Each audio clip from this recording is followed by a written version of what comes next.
I have a top 5 for you, actually. The rare top 5 for a cold open. You got a blanket for this cold open. You should. It is the top 5 athletes who are also foods, if you're ready. Yes. 5, 4, 3, 2, 1. This is the 323's Top 5. Oh, shit. Here we go again. That's right, Zoo.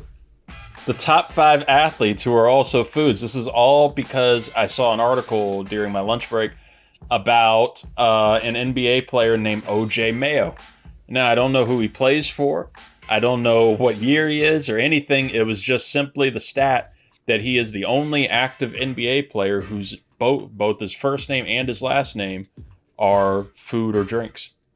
So that interesting. Is I guess we had a David Mayo at one point. We did have a David Mayo. Yeah, he did not make my list. My improvised, rushed, thoroughly thought out top 5 athletes who are also foods. Okay. Number five on here, I have. It's actually a tie, and that's why it's on here. Number 5 is both former Dallas Cowboys defensive end Taco Charlton and current NBA player Taco Fall. Taco Fall just sounds depressing. It does. But it also reminds me of that hack where it's like when you're eating tacos, make sure you have like an empty tortilla on the plate, so when things fall out, you just make another taco. Because Taco Fall works for that. Oh no, my Taco Fall. Number 4, I have former Lakers coach Darvin Ham. Okay. Number 3, I have former Oakland A's player Coco Crisp. What? I guess that wouldn't be 2 foods. Nah, it sounds like a good cereal though. I don't know if he ever got like a good cereal branding, but he should have. No, I'm thinking of the brittle, the chocolate brittle, brownie brittle. That's the word I'm thinking of. Mm-hmm. Cocoa Crisp reminds you of brownie brittle. Cocoa Crisp. Shit, Number 2, I had former Phillies player, deep way in the past, Cookie Rojas. That was back in the day when like everybody, they were like old one sock Jackson, and this guy was Cookie Rojas. And number 1 on the list, I have former Bengals and Cardinals defensive end Frosty Rucker. It's a good Frosty. There. OLIs were pretty fun too. I had a former Giants player, Eli Apple, was an OLI, and if you're a child, Booger McFarland. Now we can start the show. I'm a child.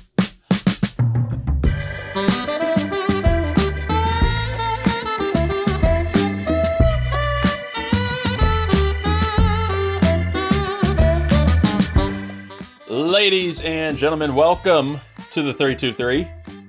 I am your host, Reid Murphy, joined today by the wonderful, the one and only, you know him, Zuhair Ali. Hello, Zoo. Hi. Zuhair Cookie Ali. Oh, man.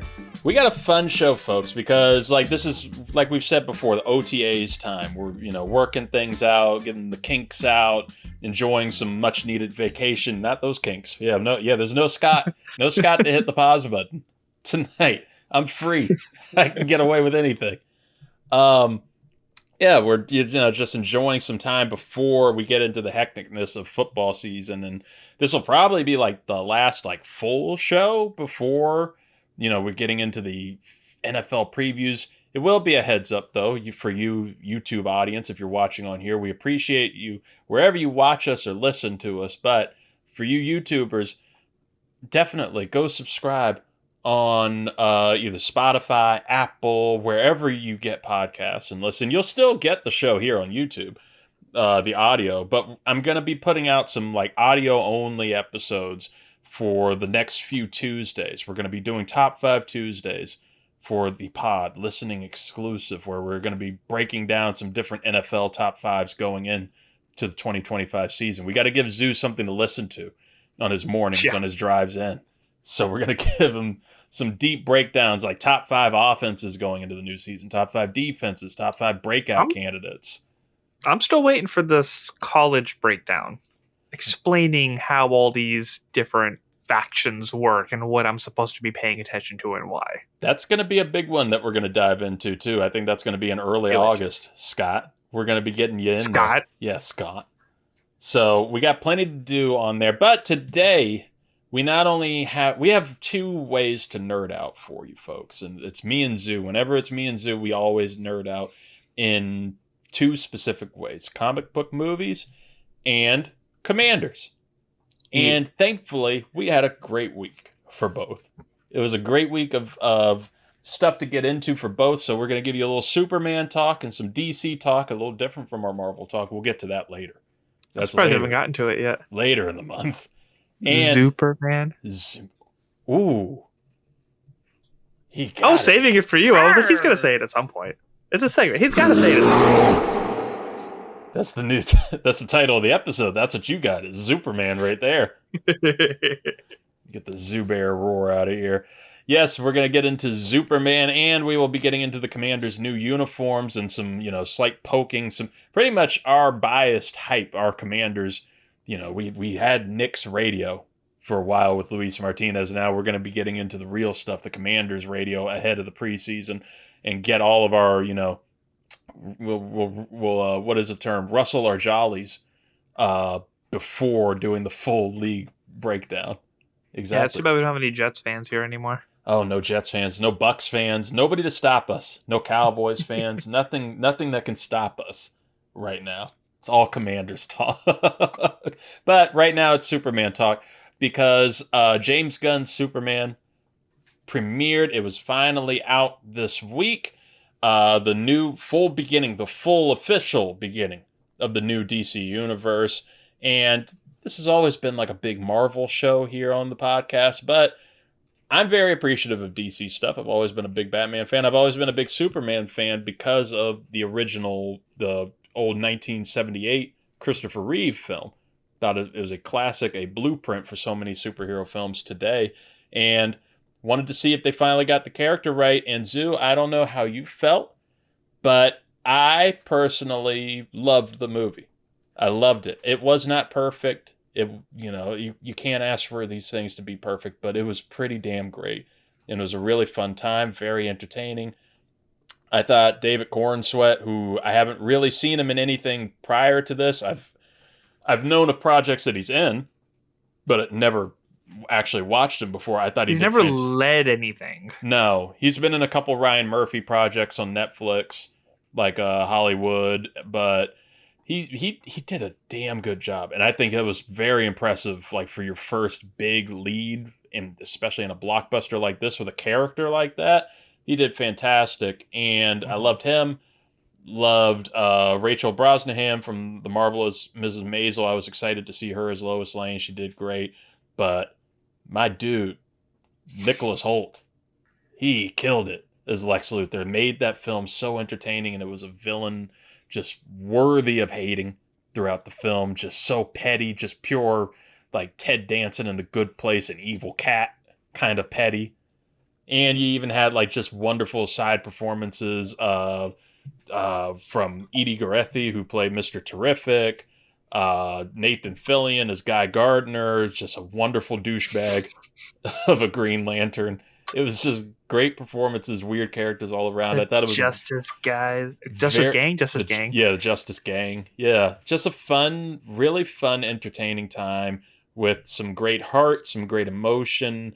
The Ma and Pa Kent scenes are wonderful, and this is your review right here. We'll let you pause it, folks, if you don't want spoilers, because we will dive in probably. This is your review. I haven't even said anything yet. It's inevitable that we'll dive in. I haven't spoiled anything for you yet, but we will probably fall into some stuff just talking. So go ahead and get your pause there if you need it. I'll do it for you. Pause. Now go. Now go, 10 seconds ahead and just keep doing that until we get the Commanders. But Zoo, how did you feel about the movie? How did you like it? I loved it, man. It was so much fun. Like you said, it wasn't perfect. There was definitely some as you said, some kinks to iron out. But overall, it was such a great start to what they want to do with this universe. It's very optimistic for how they are going to proceed and just what the energy and the vibe of it's going to be.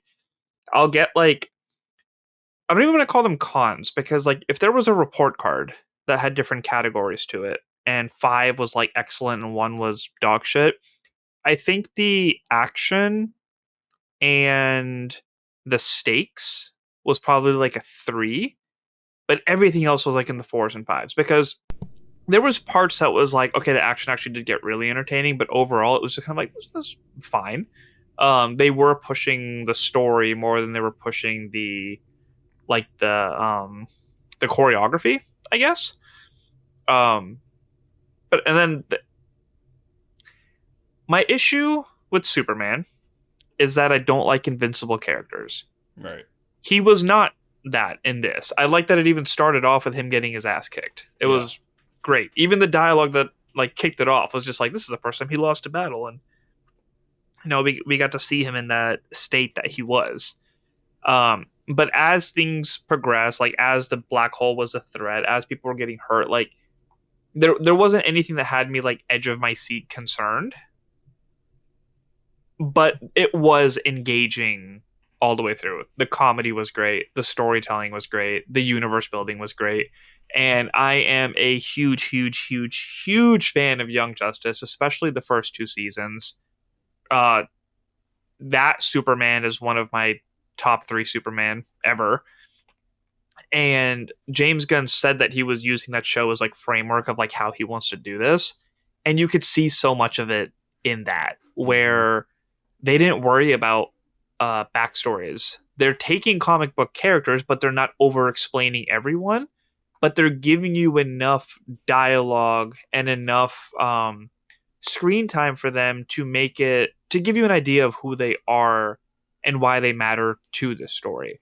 Like there was no introduction to the Green Lantern Corps or the Justice Gang or even like Superman himself. It was just little bits of dialogue sprinkled here and there. But like the fact that we just got thrown in the middle of this universe and we didn't have to start from square one on it was so much fun. And my big concern was that they were introducing way too many characters into this movie when we were watching trailers and stuff. But it was so well balanced, and he did a great job with Guardians, and he's continuing to do a great job with DC. Yeah, you could definitely feel the Guardians kind of influence in there a little bit. Like I was happy there wasn't as much like music. That's what I was kind of worried about. I love the original Superman score. I love that they kind of continued that theme, John Williams' classic theme, into this instead of trying to create a new theme or anything. And I wanted to hear some epic scoring to it. Yeah. Not just some, 90s rock or anything throughout, even though there were some good soundtrack moments floated throughout it. But just the energy of the film, the hopefulness of it, the joy, the character, Superman and Clark just being a class A dork. Just a true dork, and just like this, like that's what I think they nailed with this movie, was just getting that character right. Yeah, like I'm with you, and I think that's why the character has kind of fallen out of popularity a little bit. Is just the invincibility approach, because people are trying to get so busy trying to get Superman right, they don't try to get Clark Kent right. Exactly, right, and you have to get that kind of Boy Scout aspect, and knocking down his powers a little bit, making him somebody that's a little more, beatable, that helps. But also just really driving in the point that all this dude wants to do is do good. He wants to do good, save lives. Like, they're fighting the kaiju, and like the Justice Gang is so hyped to be fighting a kaiju.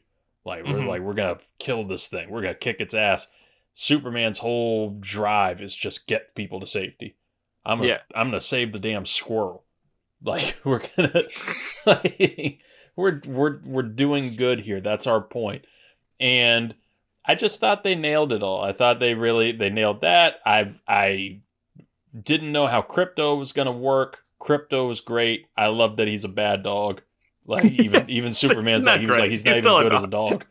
Like he's not, but the universe God, building, the way he came in and threatened Luthor like that, and then he was like mumbling as he was, everything about that was such a good scene. It's so like, great. Luthor was such a petty asshole. Like he was perfect. There's nothing redeemable. There's nothing like your root. Like you can understand his point. No, he was like, I'm just envious. Like I hate you. He wasn't the only one. I just hate you. Like, yeah, he wasn't right. And how did you like the Ultraman thing? I was intrigued because so it was kind of like a roller coaster of emotions, because I was like, cool, there's people who can keep Superman on his toes. Like you don't need another Kryptonian to fight the invincible person, right? And then when it ended up being a clone of him, I was just kind of like, okay. But I didn't hate it because I know that cloning is a thing. I know that actually teases towards some other stuff. I'm forgetting the Bizarro. Yeah, Bizarro. It was a tease towards like Bizarro. So I didn't dislike it. It's just my logistics brain started to kick in, and I don't like when that happens in movies because I like to just enjoy what I'm dealing with at the moment. But it was fun. I didn't have a problem with it. Yeah. And it was one of those movies where the crowd gets into it a little bit. I don't know if they did for your theater. Our theater definitely had, like, it was about 2 different applause scenes in there that also, like, they gave me a little bit of chills too. Especially this incredible cinematography that they're having during, like, the climax and final battle scenes. Superman floating through the clouds. It was just beautiful. And yeah, I think, it was a bold thing to start out your new cinematic universe with an established thing and pointing out that, heroes and new gods have been going on for centuries now. Mm-hmm. And I appreciated that a lot. Yeah, you have an established Green Lantern Corps. You have the Hawk people. The Kryptonians are on Earth. Like, there is stuff going on. We saw a little highway exit for Gotham. So we know that will I missed that. I think I was so busy looking for... Was it when they were evacuating? Yeah. Mm-hmm. Okay. Because I was so busy looking for a Big Belly Burger. Oh, yeah. That when I saw that sign get destroyed early on, I think I just kind of, like, checked out a little. And this, like, even just from this film, I'm excited for Peacemaker Season 2. I already was excited for it, but I'm excited to see it expand a little bit more from this and now in this new world. And to just see, they're talking about potential spinoffs from this film, potentially like a Daily Bugle sitcom for HBO. Oh, that'd be cool. Or not Daily Bugle, Daily Planet. And Penguin did so well that it's definitely a smart move to make. And potentially even like a Mr. Terrific series that would focus like on the Terrifics comics run. So that would be real quick, because you brought him up. That his whole cool fight scene at the military base outside of the Zeta Tube, it was totally Yondu meets Batman. That I thought that I was like that's 100% the Yondu visuals of all those going around. It was so fun. So I didn't realize that he was the same guy that played he was in X-Men First Class. The Darwin character. Yeah. Because an article came up about like a redemption thing, but he killed it in this. It was so much fun. I recognized him, but I couldn't place it because of the T on his face. Yeah. So yeah, he was great. He was wonderful. So seeing this all expand, I definitely think that after watching this and seeing this fleshed out metropolis and how this world looks, you could probably put a pin in all that talk and all the chatter about merging the Matt Reeves Batman universe into this. Okay, cannot work. I love Matt Reeves Batman. That needs to stay its own thing. Yes. Like, DC could bank so much right now on just letting Gunn do his thing, letting Reeves do his thing, and just make both. I don't even care if Gunn starts another Batman as his next movie. Just don't let them touch. it works easy for this universe that you could have like the Matt Reeves, you have the dark, gritty Batman kind of world going on over there. And over here you can do the, not zany Batman, but the weirder Batman. Give him the blue cape, give him the gray fit and everything. Make it distinct from Pattinson's Batman. And you can have the kind of more out there comic booky villains that go Wasn't into play Brave and here. Bold the storyline they wanted to go towards? I think so, but they keep changing titles, so I don't know. I can't fully trust. I think Jay Sisson said that on somewhere where like they changed the title for Supergirl already. It was supposed to be Woman of Tomorrow, and now it's just Supergirl. Same with how Superman was Superman Legacy. I don't know if you can trust these things yet. When we were sitting through the credits, because we were trying to figure out what the after credits would be, after and mid, which both of those were kind of a waste of time. I had to pee so bad, and I was like, I'm going to miss it. Because we were like, who's the next character? What's the next thing I'm going to push?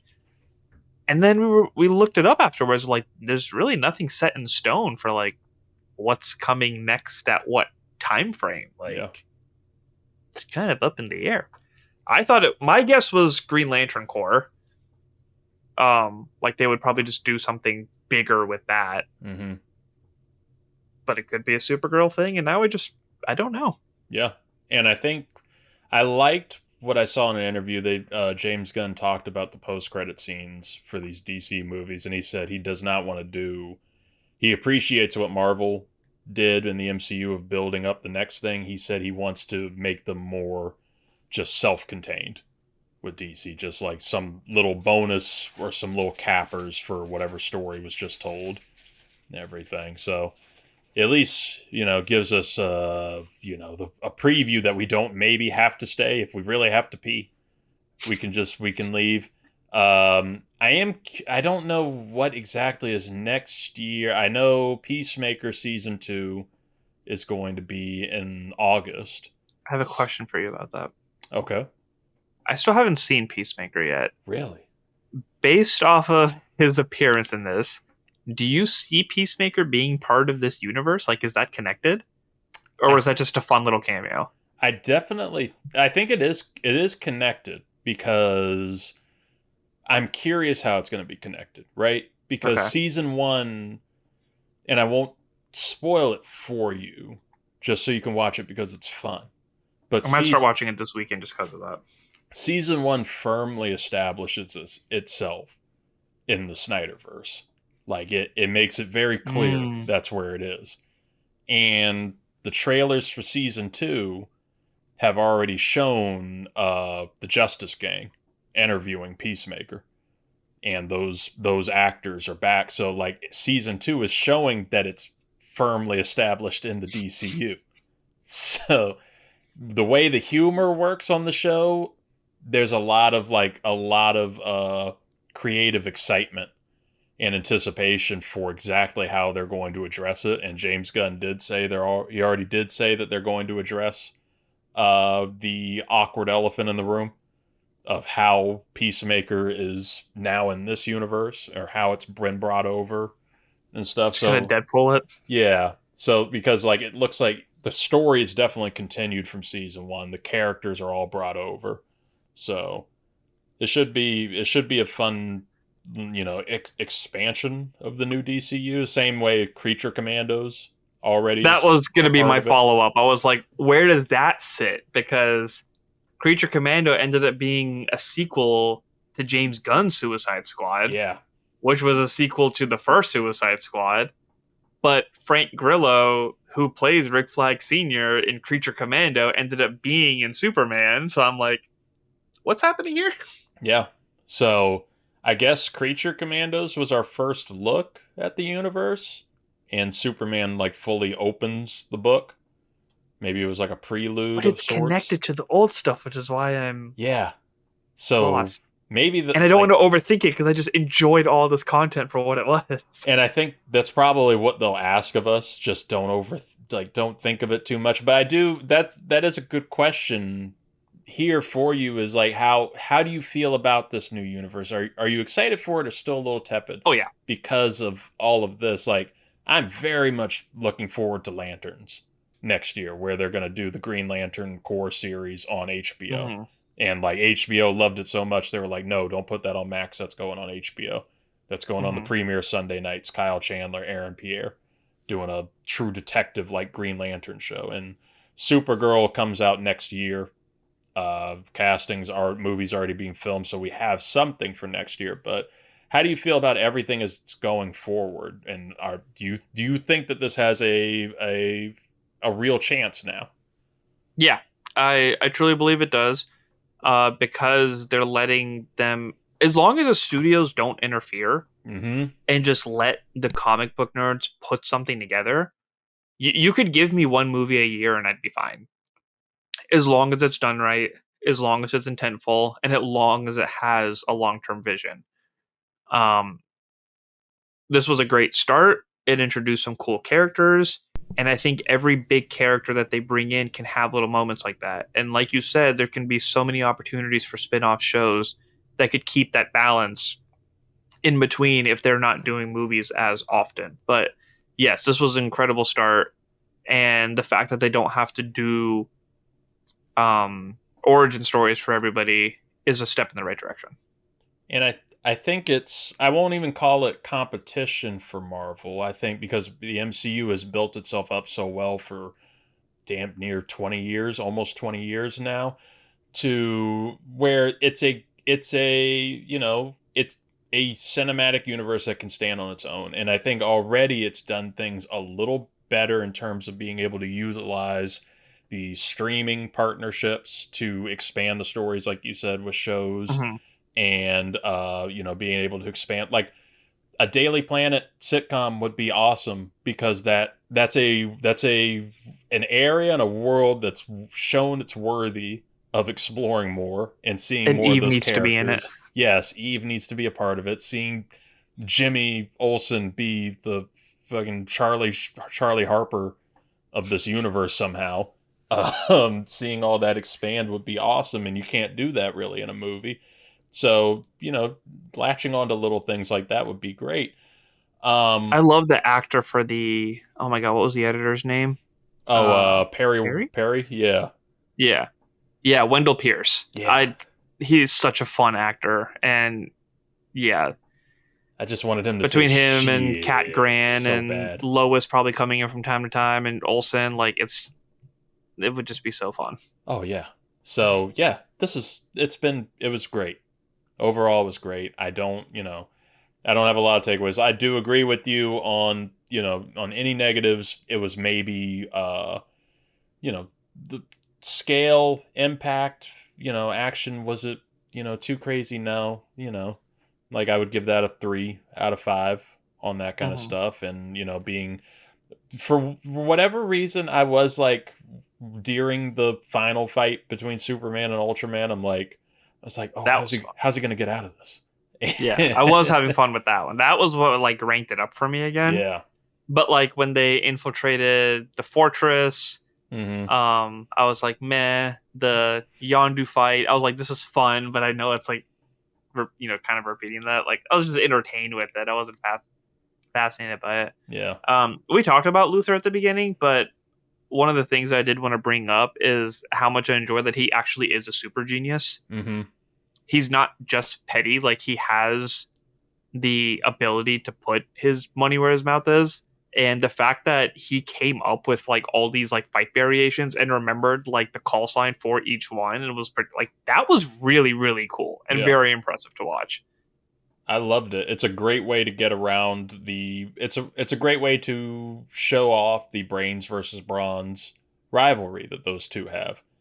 So yeah, like, and I love that he's still like, it was almost like get the toy. An ode to the old films and like so many other things that it was still like a realty. It was a real estate scheme that he had going on too. He needed to get that real estate. He needed to get that country, that half of a country. And it was all just just an excuse to kill you. Like that's all I wanted. And I love all the DC made up cities and countries and that helps. Rivalries and stuff. It's just it's fun smart. the way they bring all that in. It's smart. You can really avoid a lot of shit.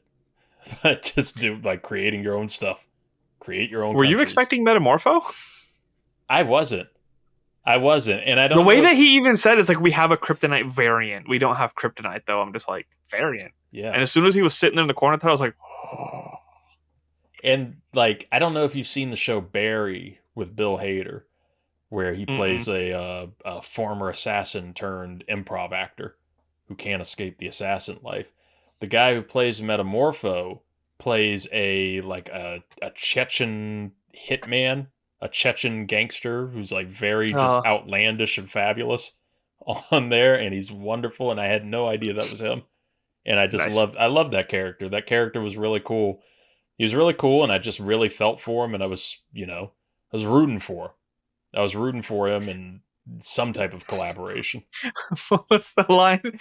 We have a flying dog with a cape, a green baby, and a squid head? Yep, and a squid head. It was so weird. It was so weird. Especially when he turned himself into acid and like his head would explode. He's like, yeah. Well, it's like, what the? Just buzzes off. It's a great movie, folks. It's you a join great the movie. team? I don't know. Justice King. That's a cool name. You're in. Oh, so the comedy was on point. I feel like it did take away from heavy moments from time to time, but overall it was definitely on point. And you can always expect that with James Gunn. And that's a critique I'll always have with them, and like a lot of, superhero films, Marvel films, of just like serious moments getting hit with a joke and all, but like I loved a lot of the seriousness. The Pa Kent and Clark scene was lovely and very mushy, very mushy. Hey, Mush, get in here. Yeah, very mushy, but it makes you I would long for like a moment like that with my dad. Everything like it was very fun to. It was very lovely to see, and you get a lot of great emotion in there. You get great emotion, and then you have the jokes in the background, like the Justice Gang fighting a giant monster in the background. It's like they got it. I was convinced that Superhero was going to go help out with this. Just an interdimensional imp. They got it. Yeah, they got it. There's other things going on. It actually is impressive how much, because I tried to watch like the teaser trailer and the main trailer, and then like blind myself to any other content until I can see the movie. Right. It is impressive how much of it was the beginning of the movie. Like they really didn't include too much. No. From afterwards. They had Guy Gardner's like middle finger ring stuff coming up when he was like flicking the tanks. I didn't see that in any of the trailers, so that was a very funny surprise for me. Yeah. Well, it wasn't like the middle finger in the trailer, but yeah, it was just him kind of like extending, and you see the tank go up. But right. Did you ever watch My Adventures with Superman? I haven't gotten to it yet. Just such a great show. Does it compare well? Such a great show. Oh yes. Yeah. And the reason I brought it up is because they matched the storyline of Clark actually being there to invade. Yeah. So when that happened in the movie, I was thinking of the show a lot in that perspective. But I need to check it out. Clark Kent is very goofy in that. They add like their own spin to things, which is really fun. But I absolutely love that show, and I want to see so many more Justice League characters like with that format. I need to check. It's an anime studio that did it too. That's what I can tell. The style looks that way. Yeah. Yeah. Okay. Yeah, you would very much enjoy it if you enjoyed this movie. I'm in it. You had a great comparison question that I wanted to get to before Commanders talk. What is your comp with Superman and an MCU movie that is not Guardians of the Galaxy? I had weird comparisons, and I'd love for the listeners to attack this question too, and we'll submit it to them. But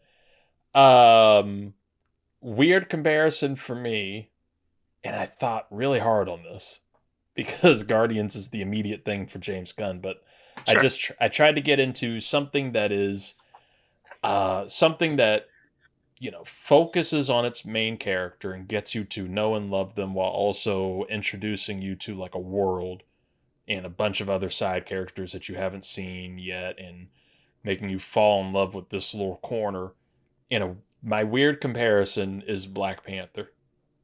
Is Black Panther and how, you know, T'Challa's the character that we know because we know him from the previous MCU movies. Superman, we just know because you know him.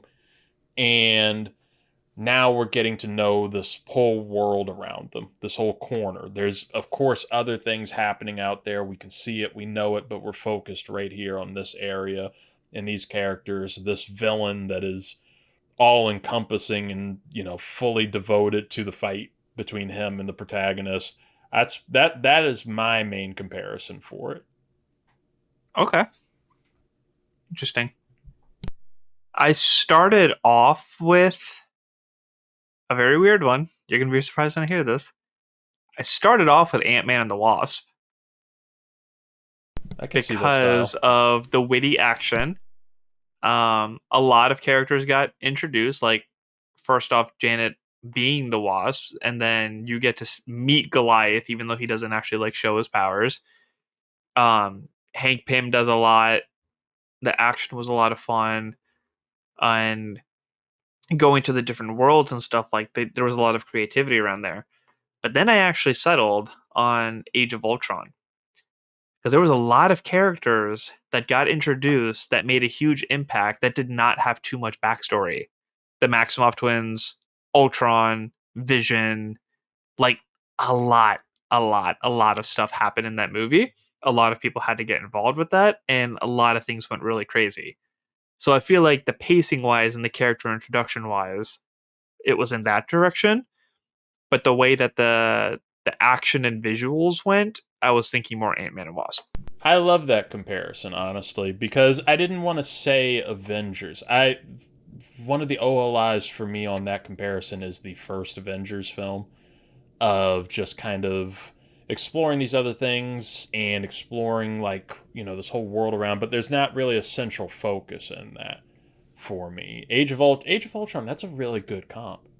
That's a really good comp. I didn't want to say Captain Marvel either, because I didn't like that as much. Similar power. Yeah, similar power. That's the only thing that I'm getting with it. It's a tough question, but damn good question. It also wasn't that great of a movie. No, yeah, it was not that great of a movie. Good. Look at that. Look at that question. That's a Zubair Roar question.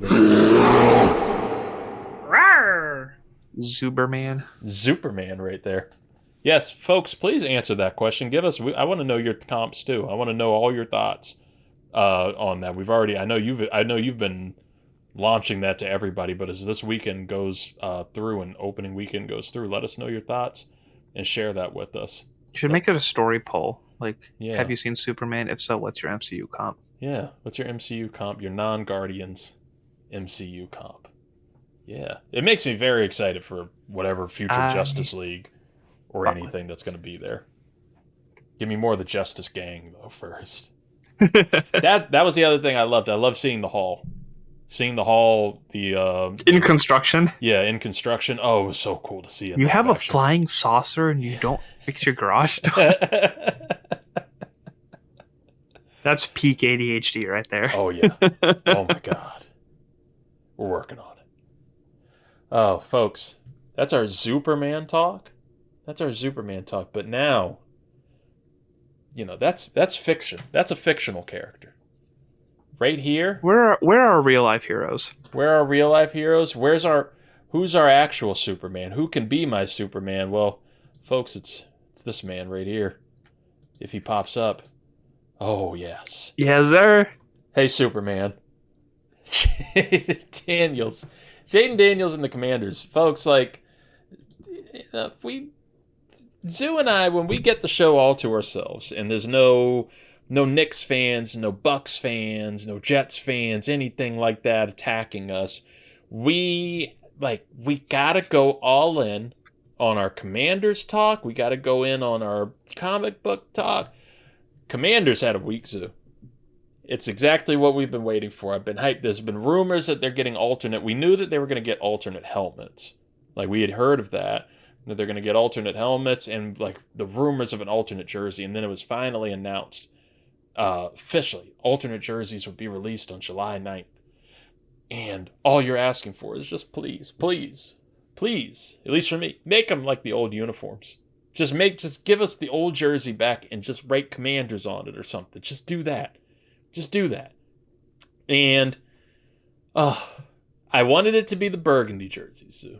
I wanted it to be burgundy. I wanted it to be those. I wanted to just, because I'm a sucker for the burgundy and gold uniforms, even though I remember growing up, my mom hated them, would shit on them all the time. They're like, oh, it looks so ugly. And then they would rank on the bottom of these lists. But now you see how they can get, folks. Even though I've grown to like the Commanders uniforms because of winning. Winning can do that for you. I hate to agree. Hate to agree with the president on anything, but that's something he said this week randomly while talking about, Texas floods. He was like, yeah, I don't like the Commanders name, but you win. It works. And it's true. It's worked, but I love the old uniforms. I wanted them to come back, and I think that this is the first step towards getting them back because, yes, folks, look at these things. We got the full white uniform, the red collar, the blocky font, because I think people know I'm not a big fan of the circular fonts. I've made that kind of clear. I don't like the circular font stuff. But you miss your boxy. I missed my boxy, and now it's back. And I've never liked the white jerseys, but I'll be damned if I'm not getting one now. I'm getting that white one because even look at that. Look at that. We got the yellow stripe back on the leg, Zoo. We got the yellow What's funny stripe. is that you mentioned you just want to put like Commanders on the old one or something. Yeah. One of the podcasts I was listening to, the Bram Weinstein one on Nikki Javala's article, talking about they don't have the name anywhere on there. No. They didn't put Washington. They didn't put Redskins. They didn't put Commanders. It's just stick with the burgundy and gold. Exactly. That's all. We're not going to push those buttons. We're not going to get anyone riled up. Enjoy this. No names. Just colors. And I don't think, I'm still, and I think Josh Harris himself said it, that they're not going to change the name. I don't think a name change is necessary anymore. I'm used to Commanders. You win. Commanders mean something now. Right. And look at the helmet. I love the logo. I love the W. I love that they added the stripes back, though. Needed the stripes back. And even the font on the back. Yeah. Oh, yes. It's back, Zoo. We're back. I don't know if you heard this yet, but apparently when you unveil new uniforms, you have to hold them for 5 years. Mm-hmm. And apparently the Jets did this, and I think the Falcons at one point, where they had their throwbacks as an alternate, and when that time span expired, they just used it as their regular jerseys. Yeah. So I think that's the direction that they're going, and that this is going to be the alternate for us to look at until 2027, when it can be the all-time. Yeah, because who else did that? I think the Jaguars did that. I remember the Jacksonville Jaguars doing that. I could see the Giants doing that with their helmet. I could see that too. I don't think Tampa Bay did it with when they had the alarm clock uniforms, but alarm clock? Yeah, they looked like, I'll pull it up for you. They looked, it was like a weird, it's the Jameis Winston era. That's all I can think about, because then they immediately got new uniforms when Tom Brady showed up. And that's when they got, beautiful looking uniforms. I can only remember the Brady ones. I don't know. Well, yeah, I just don't think I paid attention to the Bucs when Winston was there. That's all they wanted for you. You didn't enjoy 30 touchdowns, 30 interceptions like the rest of us? I'll enjoy it for the Giants. A full 30. Oh, please. Yes. Please. Yeah, they looked a bit like, no, get out of here, Wagner. Yeah, they looked like this. Oh. Rough. That's an alarm clock. It's not great. Yeah, that's bad. That's very bad. Yeah. So overall, how do you feel? To play your own game, I'm flipping it on you. You fuck with it or not? Oh, absolutely fuck with it. Yeah. It's clean. It's proven. I like our current burgundy jerseys, so I just think the pants need stripes. Yeah. So I'm fine with this. I would love if that helmet was our all-time helmet as well. Mm-hmm. It's definitely an upgrade. It looks cool. It's dynamic. It contrasts well. Obviously, I was not born during the '91 Super Bowl era, but I was informed that I think we only wore our burgundy uniforms like twice that year. Yeah, they were big on the white. Like they consistently just wore the whites the whole time. So it's cool that that's why they went with that direction in this one. But yeah, big numbers, clean font, awesome colors. I'm definitely going to get one for McLaurin. Yeah, the Josh Harris group just keeps doing the right thing after the right thing, and it's really cool to see.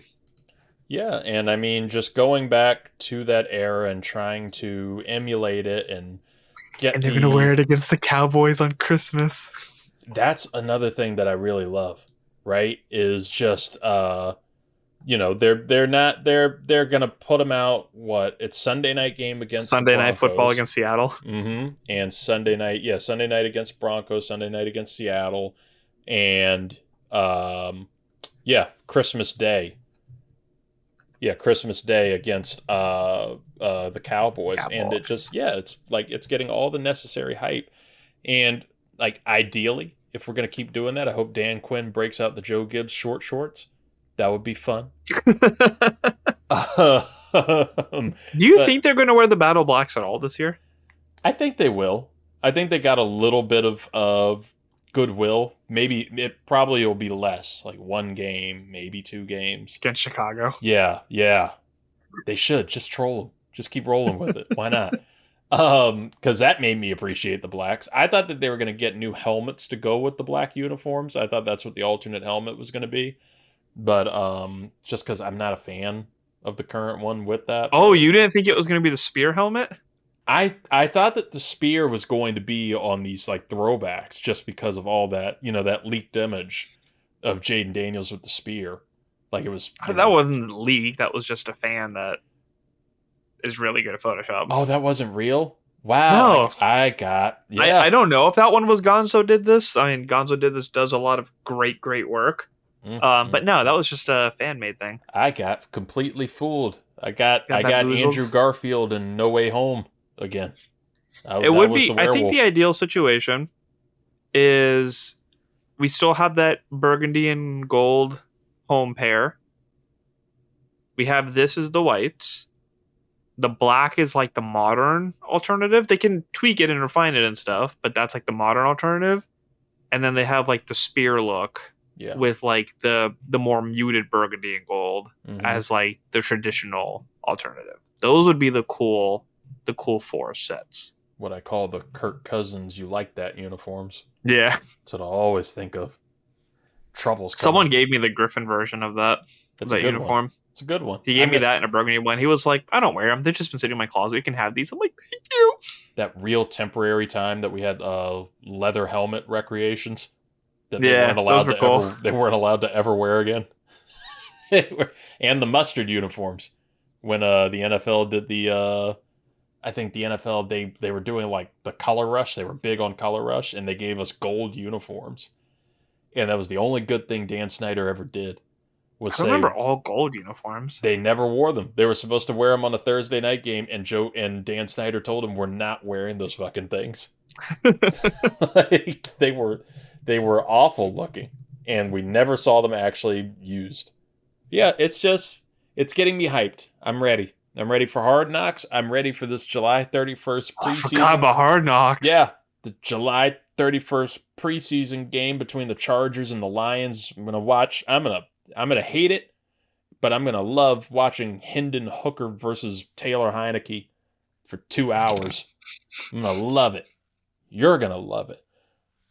Like, that's just how it's gonna be. And I'm excited about the Commanders stuff, and I want to close us out with that of like, we're getting close to preseason, we're getting close to training camp. How are you feeling about the team? What's your excitement level? What's your expectations? Is there anything that you think that they need to do right now still with a little bit of time before the season gets underway? It wouldn't hurt to have Zadarius Smith on the edge. I mean, he's still there. Yeah. We still need... I mean, I get it. Like, Witt even said we didn't expect Dante Fowler to have as many sacks he did last year, but he did. So it's like we're gonna have sacks by committee. We don't have like one set edge rusher, but like he's still there. Mm-hmm. Wouldn't hurt to have him. I think our offense is going to be really dynamic, which means I just need our defense to be slightly above average. I just need to not be worried when the defense. I think as long as they do that, they don't need to be elite. They don't need turnovers every game. As great as that would be. But as long as they're above average, and I feel comfortable when they hit the field, I think we're in a really good setup right now. It was awesome seeing Laramie Tunsil on the NFL Top 100 that they're doing right now. Yeah. Mm-hmm. It's exciting to see how many more players we could get. McLaurin, Wagner, Daniels hitting it in his first year. I think there's more to come, and it's exciting that they're probably going to be very high on that. Deebo Samuel looks like a fucking monster. He's going to be a linebacker's nightmare. He's going to be a cornerback's nightmare. Yeah, and just give Terry his bag and let's roll with it. That's the biggest. That's like one of the biggest parts here. Getting Terry locked in is 100% the main course left, right? Like it doesn't scare me that we haven't given him the extension yet. I just hate that it's still a story. Right. Like I really I fooled myself like a lot of other fans on Reddit into thinking it was like, yeah, they're gonna announce the extension and all of a sudden the debut pictures of the new uniforms are gonna be Terry. Like Terry holding the new helmet and a bag of money in the other hand. But I think it'll get done. Yeah, it is funny seeing Jeremy Reeves have so much spotlight in that. The only reason it scares me is because like the other day, you know where my football hype is? I was on TikTok and a video of Will Levis interceptions came up, right? And it was just ranking all of his interceptions from last year. Which ones are his fault? Which ones weren't? Spoiler alert, 11 of them were his fault. One of them wasn't. And that made me, I was like, oh, that was awful to watch. I watched all of it. It was disgusting. I need to watch some Jaden Daniels highlights. So I just went, it was like one of those top 5 Jaden Daniels rookie highlights. And almost all of them were big plays of Terry McLaurin. Like he's got big plays around. And yeah, we got Deebo Samuel. I like the rookie that we got. Is it Hyatt? Not Hyatt. Jalen Lane. Yeah, Jalen Lane. But we need Terry. We need Terry in there. And he's been such a good presence to this team and a great leader and a great captain. Like, just give him his money. He's had almost 20 quarterbacks now. Like, yeah. Like, give him his money. Now, if he's asking for Jamar Chase money, or his agent's asking for Jamar Chase money, you're out of your minds. You're turning 30, my guy. Right. You're like y'all are out of your minds. We can't do that. But like, you toss it down a couple receivers. Yeah. Just give it to him. But outside of, I could see him in the 32 a year range. I'd be fine. Like ideally, we're not paying him. Of course, we're fine. Right. Yeah. I was gonna say ideally 28 to 30 would be for me. I'm not paying that. So do whatever. But then, like you said, edge. I'd love to see something short up there. That's my only concern with that team. I really like the O-line. I love the Laramie Tunsil trade. I love what it does. It'll be better when Cosme's back too. Yeah, like I love what it does for the rest of the line. Moving Coleman into Coleman's going to play guard. Yeah, I think he's a better fit there. And when we have Cosme depth gets now. back, yeah, it's going to look good. And even on defense, at defensive back, I loved getting our rookie again. Why am I drawing a blank on the rookies' names? Josh Connerly, Trey Amos, Jalen Lane. Yeah, Trey Amos. Yeah, getting Amos. I think he's going to be an actual stud at outside. I think he's going to be a stud at outside. And if Lattimore can just be a little healthier, if he's coming back from that injury, and he even said himself, he was looking good at minicamp. Yeah, you have those two at outside. It is a great opportunity to punch Mikey Sanderstill into slot, which he is a much better fit for. So I love it at defensive back. We just need edge rushing. We need some pass rush ability because you're going to be asking a lot of those corners if you just have nothing going towards the quarterback and giving them all the time of day. And I still think we're in that time where you have a lot of veteran defensive ends, and it's always this time of year that veteran defensive ends sit in free agency. They want to skip a little bit of training camp and get with a contender, sign with a contender, or wait for somebody to get hurt. And you got guys, I think, looking at the list of who's available, the top ones available right now, Zadarius Smith is still available. Matt Judon is still available, and I think he still has a little bit of gas in the tank. I'd like to see him. Jadeveon Clowney, I wouldn't want to pay him money, but he, if you could get him for veteran minimum, I think that's a worthy addition. And somebody like a 1 year prove it type. Yeah, he could help, especially in the run.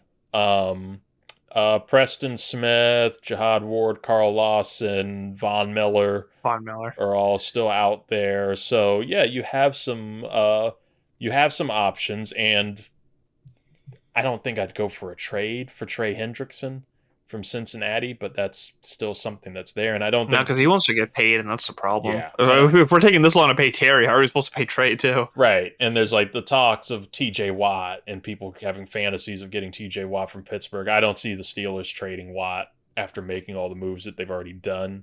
Like they're going to try to What do you mean? No, what you mean nothing. Yeah, so I think I'm excited, man. Like I think that this is going to be a really good, fun team. It's crazy. So I was mentioning that NFL, top 100 or list. Christian Gonzalez is already on that. Can you imagine if we actually drafted him over Emmanuel Forbes? And because we didn't get anything for Forbes, like we could have still been as shitty, but had a good player there. It's just it's wild to think like we wouldn't have had to take Lattimore. That's we what could have just had Gonzalez and Trey Amos. Like everything else still could have gone the same, but it's like that's what irritates me because I know people. We don't have a single first round pick in the last 4 years on our team. Like the Ron Rivera stuff. Like he built us the way to get Jaden Daniels, but the Patriots had Christian Gonzalez and sucked worse too. Like we could have been the same. Granted, he tore his ACL, popped his Achilles in his rookie year. He could have done that in burgundy and gold too. He could have popped both Achilles in burgundy and gold, and we'd still have him in the top 100 right now. Now he's still popping off. Yeah, he's popping off. So it's going to be fun. And of course, like I said, top 5 Tuesdays are going to be around the corner. I will be going through the teams too. This is going to be all of our lead up into the NFL season preview show, the big one that we do every year. And just to lower, a little bit of the homework that we have to do in that show, I don't have to put so much on Zoo and Scott and Luis to make an incredible amount of predictions. When I go through these top 5 offenses, top 5 teams, top 5 defenses and everything, like the Commanders, do I have them in my top 5? Not quite, but I still think they're going to be one of those competitive teams that are going to be tricky. I think they're going to be somebody. I'll put the Commanders in the top 5 of one category. What? Quarterbacks. Possibly wide receiver duo. You're gonna have to see. You're gonna have to see in a couple Tuesdays. Will Jaden Daniels make my top 5 quarterbacks? Because you have an argument. You got an argument there. I'd have to look into wide receiver duos more, but I mean, Deebo Samuel's not looking fat like they were saying. So, I think he's going to be. No pun intended. I think he's going to be hungry. I think he's going to be ready. I think he's going to be ready to eat these yards. Yeah, he's got the munchies. He's got the munchies for a comeback. That's it. Yeah. Sushi buffet. Fishing for them tutties. Yak sushi. Folks, that is Zuhair Ali, the wonderful, the man himself. Zoo, what do you got going on? Or dying at work. Where do you want the people to see you die at work? Watch me die at work on Instagram at Upright Exposures, where I am posting gorgeous pictures of houses multiple times a week. Support a small business and make me feel like I'm actually doing something right. That's the move, folks. Go check them out. Of course, follow. I'll play the pity card to get some followers. Follow the show at 323 Reid at 323 REID on all social media. The 323 Network on YouTube. Subscribe to us there. And of course, follow us, rate us, subscribe, review, do all that stuff for us on Apple, Spotify, wherever you get podcasts. At 323 College Shame Day 2 on Instagram. As we're getting closer to the college football season, we will have all your previews going. It's been a fun season. I'm just saying it's been a fun season. Let's call it the season finale because I need to start a new file on the thing so I can have, some more space and know what we're doing. It's been a fun year. It's going to be even better as we get towards football season and get you your NFL preview show. We get you the top 5 Tuesdays going forward. It's going to be great, and we've loved having you. We love you for supporting us, folks. Do we want to tease our next review? Ooh, we should tease the next review because, like I said, it's going to be like in that little in between the pocket universe of our podcast. Is it's July, big movie season. So of course we did a little DC talk. We have to do some Marvel talk. I herald your beginning. I herald your end. I herald the Fantastic Four review show, where we can preview. Herald these nuts. Herald these nuts, yo. That's what Superman says to you before he kicks your ass. We will talk to you. You can say probably around July 24th, folks. Yeah, we'll talk to you then. We will talk to you. Stay safe, everybody. Bye.